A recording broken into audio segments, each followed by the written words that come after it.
Solve చేస్తానని మనస్ఫూర్తిగా కోరుకుంటున్నాను. ఆలోచనతో నేను ముందుకు రావాల్సింది వాళ్ళకు ఉన్న సమస్యలను నేను త్వరగా సాల్వ్ చేస్తానని మీడియా ద్వారా తెలియజేస్తున్నాను.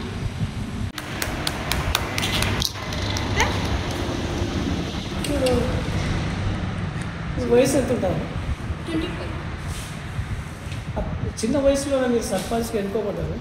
ఏ విధంగా ప్రజల సమస్యల కోసం ప్రజలకి మంచి చేయాలని అనుకుంటూ నేను ముందుకు వస్తున్నాను. ప్రజలకు MSc ఫిజిక్స్. అసలైన తొలి వెలుగు. ఫాలో వాట్సాప్ @తొలి వెలుగు official.